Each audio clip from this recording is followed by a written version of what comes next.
सोमवार को supreme court ने गुजरात दंगों के दौरान बिल्किस बानो के साथ सामूहिक दुष्कर्म करने वाले 11 आरोपियों की रिहाई खारिज कर दी। सुप्रीम कोर्ट ने गुजरात सरकार के फैसले को रद्द किया और फटकार लगाते हुए कहा कि ऐसा आदेश लेने के लिए राज्य सरकार बिल्कुल भी सक्षम नहीं थी। सुप्रीम कोर्ट ने फैसला सुनाते वक्त क्या कुछ कहा, सुनिए खुद एडवोकेट वृंदा ग्रोवर से। आज का जो जजमेंट है जस्टिस नागरत्ना और जस्टिस भुइयां का सुप्रीम कोर्ट से रिमिशन मैटर पे जो बिल्किस बानो वाले केस में लोगों को रिहा कर दिया गया था स्टेट ऑफ गुजरात द्वारा, तो उसमें जो जजमेंट है वो कहता है कि रूल ऑफ लॉ सबसे ज्यादा सुप्रीम रहेगा इस देश में,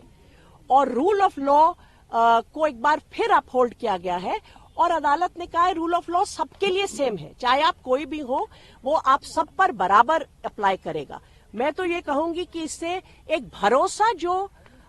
हम सब देशवासियों का है रूल ऑफ लॉ पर,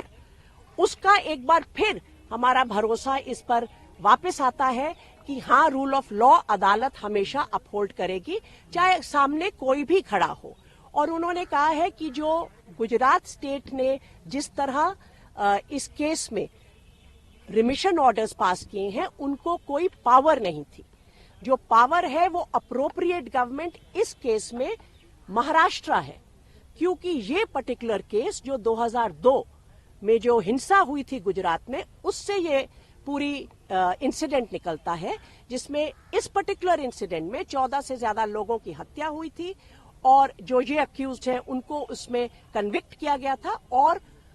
3 औरतों के साथ गैंग रेप, उसमें बच्चों की भी हत्या हुई थी। ये केस का ट्रायल स्टेट ऑफ गुजरात से निकाल के सुप्रीम कोर्ट ने स्टेट ऑफ महाराष्ट्र में भेजा था ताकि फेयर ट्रायल हो सके। वहां पर कन्विक्शन होती है स्पेशल कोर्ट में, वो कन्विक्शन सुप्रीम कोर्ट तक अपहोल्ड होती है। उसके बाद ये रिमिशन जो स्टेट ऑफ गुजरात देता है, ना तो कोड ऑफ क्रिमिनल प्रोसीजर में उनको इसकी का अधिकार है, ना सुप्रीम कोर्ट की जो कॉन्स्टिट्यूशन बेंच की जजमेंट्स है वो इसका अधिकार देती हैं। तो एक तरह से ये पूरा का पूरा जो सिलसिला चला, ये without the authority of law था, उसमें कोई भी तथ्य नहीं थे और कानून के खिलाफ था। अगर कोई ऑर्डर कानून के खिलाफ होता है और उसमें कोई भी स्टेट